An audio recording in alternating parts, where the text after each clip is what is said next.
Hello again, DP community, and happy Halloween weekend.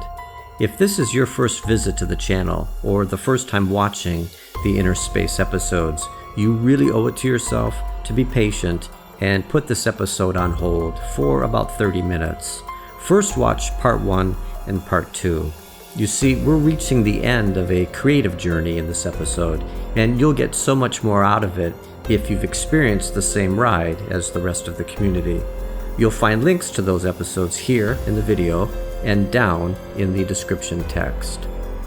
Alright, for everyone else, I have it on good authority that Halloween is alive and well in the late 23rd century, and our timing today is stellar because right now the crew of the USS Phobos is using the new viewing room to host a Halloween Fright Night movie party. I've been told they are watching horror classics. Now, my favorite genre is sci-fi, but I love a good horror presentation as much as the next guy. So let's think about this. What would a group of trained Starfleet personnel assigned to a frigate starship find scary 280 years from now? I wonder if they're watching something that we'd consider a classic today, like The Exorcist, The Shining, or maybe Alien.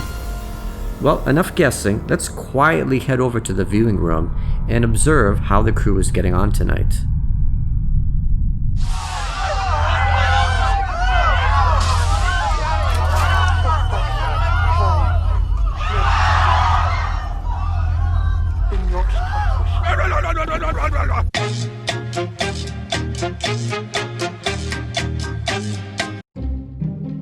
Good Lord, I hope no children were watching.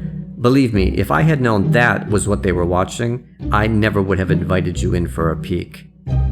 So, there you have it, folks. It turns out that today's Star Trek Discovery productions are going to creep the bejesus out of real Star Trek personnel in the late 23rd century.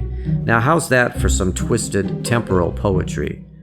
We're going to have to wait until the morning to properly unveil the viewing room because it's no doubt going to be a mess tonight, and many of the crew will need to settle down.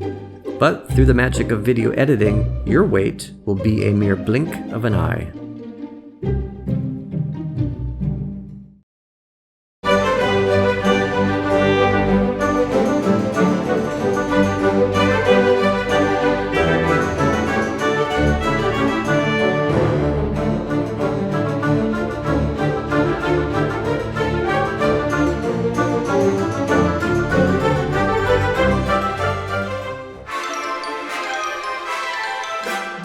Welcome back and good morning. So here we are, 3 weeks and 3 videos later, we've wrapped the viewing room.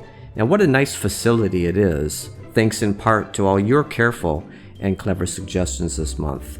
What I want to do now is properly introduce you to the form and function of this interior space. Let's start with the theater section. If you recall from part 2, I was struggling to find seating for 20, but that was when I was assuming this wall would be the projection side of the room.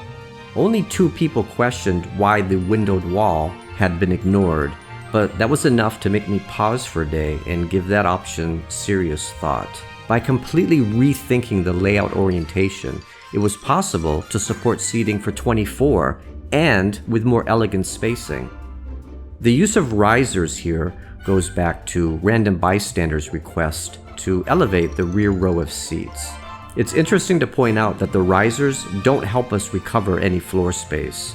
What they do is inject more detail and realism, and they seem to make the room look and feel bigger than it really is. Honestly, I can't explain it. A shout out to Chris Smith for suggesting the air vent. I knew I wanted something on that back wall for visual detail, and Chris's thinking was spot on. Now, if you're curious about designing your own interior space, there is one situation where the use of risers will save you some real estate. Remember that the observation window wall is angled, and so some of that wasted area can be encroached. The only problem really is that you'd be reducing the grandest side of the room to a rear wall. But if you're looking for ways to squeeze the most out of this 9 square meter floor, it is a bona fide solution. This is the conference section of the room. When I went ahead to design and build my own table for this space, I was thinking about Golden Knight's comment to the second episode. He pointed out that if we're going to remove one of the end chairs to clear a path, then it shouldn't be the chair that's already facing the presenter. Thus, I designed our table so that the far end chair is effectively replaced by the podium, and all the remaining chairs are more easily oriented to the presenter and to the wall display. The conference table features an HPD, holographic projection device, which can simulate a 3D representation of what's being shown on the wall display. It's really useful for studying starship designs, engineering components, and planetary systems. At the front of the room, we have the Entertainment Projection System, or EPS. It's a combination of two components. This large frame structure houses the field emitters. There are emitters running along the top and bottom parts, and the side parts contain strips of emitters at various angles. This design makes it possible to generate a curved flat image or a projection with real limited depth. So the field emitters basically create a canvas of particles. The electrical property of each particle in the field informs the system about the target color. I suppose it's like the 23rd century equivalent of a dynamic lookup table.